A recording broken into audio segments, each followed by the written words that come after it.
Hello everyone, I am Ishtiyaque Surve, motor mechanic vehicle instructor Ahmad Abdullah Garib private industrial training institute के YouTube channel में आप सबका स्वागत करता हूं।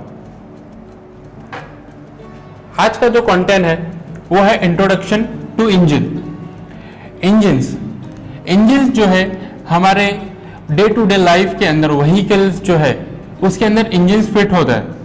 इंजन्स भी है वो बहुत सारी तरीके के इंजन्स होते हैं, जैसे मोटर मैकेनिक के सिलेबस के अंदर दो इंजन बताए गए, जैसा पहला इंटरनल कंबशन इंजन और दूसरा है एक्सटर्नल कंबशन इंजन।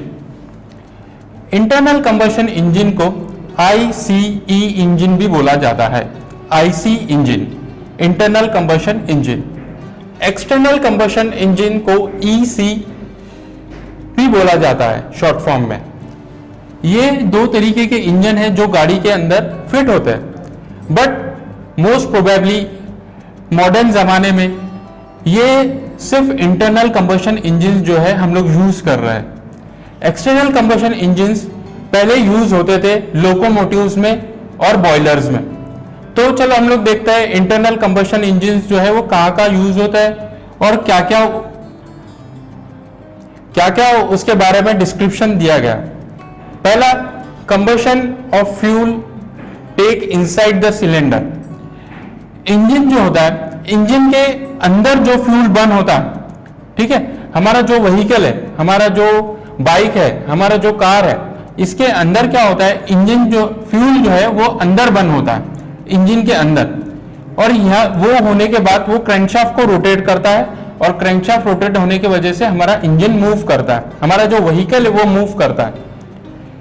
उसको बोला जाता है internal cylinder, intake in internal cylinder, जो कि इंजन के अंदर होता है। एक्सटर्नल कंबशन इंजन के अंदर जो एक्सटेंशन जो पावर है वो आउटसाइड ऑफ द व्हीकल होता है।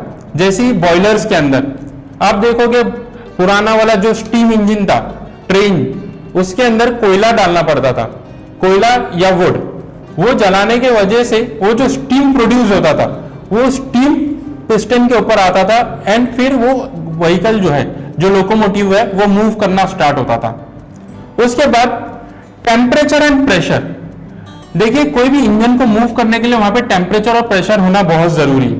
जैसे कि इंटरनल कंबशन के अंदर टेम्परेचर वेरी हाई रहता है, बहुत ज्यादा टेम्परेचर जो है वो ज्यादा अमाउंट ऑफ टेम्परेचर रहता है, क्योंकि अगर टेम्परेचर हाई रहेगा गाड़ी को टॉर्क और पावर ज्यादा मिलेगा।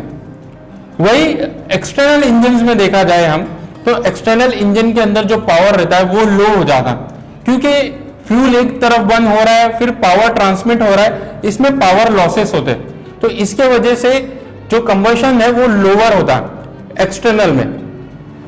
उसके बाद देखा जाए तो फ्यूल कौन सा यूज होता है, तो इंटरनल कंबशन इंजन्स के अंदर वर्किंग ऑफ फ्लूइड जो है, पेट्रोल है, डीजल है, उसके बाद LPG है, CNG गैसेस है, ये सारे जो गैसेस है ये इंटरनल कंबशन इंजन्स के अंदर वर्क करते हैं।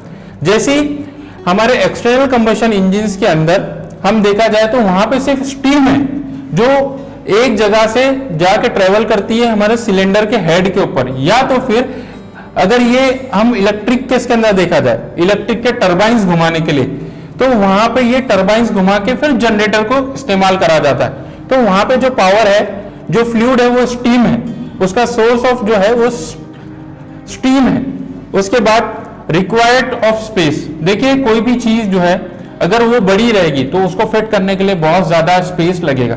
जैसे इंटरनल कंबशन इंजन होते हैं, जो बाइक होती है, बाइक के अंदर बाइक कितनी बड़ी होती है लेकिन उसका इंजन छोटा होता है, लेकिन टॉर्क जो है, जो पावर वो प्रोड्यूस करता है वो बहुत ज्यादा रहता है। तो उसकी जो इंजन का जो मेंटेनेंस, इंजन का जो साइज है वो काफी छोटा है, ठीक है, compare to external engine. Car का देखो, कार जो होती है, कार बड़ी स्पेशियस होती है लेकिन इंजन जो रहता है वो कॉम्पैक्ट होता है, ठीक है। ऐसा देखा जाए तो बोट हो गई, शिप्स हो गए, तो ये सारी चीजें जो है इंजन्स जो है, इंजन्स की जो साइज है वो ये सारी चीजों के अंदर छोटी होती है, कॉम्पैक्ट होती है, लेकिन पावर और टॉर्क बहुत ज्यादा देती है। सेम अगर हम देखा जाए इसके अंदर एक्सटर्नल के अंदर क्या होता है, यहाँ पे जो है बहुत ज्यादा बड़ा इंजन होता है, एक साइड बॉयलर होता है, फिर बॉयलर से फिर वो हीट स्टीम जो है ट्रांसफर होगी पिस्टन के ऊपर और फिर वो व्हीकल मूव करेगी, तो वहां पे बहुत बड़ी जगह लगती है। तो इसके लिए वो जो है उसके जो इंजन है वो बहुत ज्यादा स्पेस लेता है। उसके बाद स्टार्टिंग ऑफ व्हीकल, देखिए starting of engine quick and easy. क्या होता है इंटरनल कंबशन के अंदर जो हमारा स्टार्टिंग है, ठीक है, हम लोग क्या करते हैं सेल्फ मारते हैं और किक मारते हैं तो हमारा जो है इंजन स्टार्ट हो जाता है। वैसे अगर हम देखा जाए एक्सटर्नल कंबशन इंजन के अंदर, तो एक्सटर्नल कंबशन इंजन के अंदर क्या होता है, इंजन जो है को पहले उसको बंद करना पड़ता है, उसका जो एक्सटर्नल सोर्स है उसको पहले जलाना पड़ता है, उसको पहले बंद करने के बाद फिर वो कुछ देर के बाद वो वर्किंग करता है। जैसे एक एग्जांपल आपने देखे रहेंगे बोट, वो बच्चे लोग जो टॉय बोट इस्तेमाल करते हैं उसके अंदर क्या करते हैं, मोम जो है मोम वाला कैंडल है वो उसके अंदर लगा के रखते हैं, कुछ देर के बाद जब वो मेटल हीट हो जाता है फिर वो बोट मूव करने लगती है। तो वैसा ये एक एग्जांपल है कि उसको जो है एक्सटर्नल को जलने के लिए मूव करने के लिए टाइम लगता है। थर्मल एफिशिएंसी, देखो कोई भी चीज की थर्मल एफिशिएंसी कैसी है, तो जो थर्मल एफिशिएंसी इंटरनल इंजन के अंदर से वो बहुत ज्यादा हाई रहती है और उसके अंदर जो थर्मल एफिशिएंसी रहती है वो बहुत लो हो जाती है compare to external engine. Internal engine आज मॉडर्न जमाने में बहुत काम कर रहे हैं और आगे चल के हम लोग जो है अभी इंटरनल के आगे BEV व्हीकल इस्तेमाल करने वाला है, बैटरी इलेक्ट्रिक व्हीकल्स, ठीक है। और फ्यूल कॉस्ट ऐसा देखा जाए अभी फ्यूल कॉस्ट जो है वो पेट्रोल, डीजल, CNG, गैसेस ये सारा बहुत ज्यादा हाई है compare to external engine. External engine के अंदर लकड़ा, कोयला, कोल ये सारी चीजें इस्तेमाल होती है, तो ये चीजें जो है वो हमको सस्ती मिलती है। तो यहाँ पे जो है इसका जो है फ्यूल का कॉस्ट जो है वो एक्सटर्नल के अंदर कम होता है और इंटरनल के अंदर ज्यादा होता है। अभी कुछ एग्जांपल्स देखेंगे जो हमारे इंटरनल कंबशन इंजन के अंदर आते हैं और कुछ हमारे एक्सटर्नल कंबशन इंजन के अंदर आते हैं।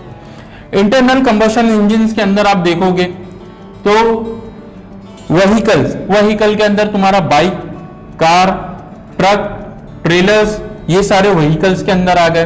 बोट जो हमारा सीवेज का जो मेन इंपॉर्टेंट है, शिप्स, उसके बाद एयरप्लेन भी जो है वो एक इंटरनल कंबशन इंजन है। ट्रेन जो हमारा डीजल लोकोमोटिव आज भी हम लोग इस्तेमाल करते हैं वो भी इंटरनल कंबशन इंजन में आता है। और एग्जाम्पल देखेंगे एक्सटर्नल का, तो एक्सटर्नल के अंदर है स्टीम बॉयलर्स और स्टीम लोकोमोटिव्स।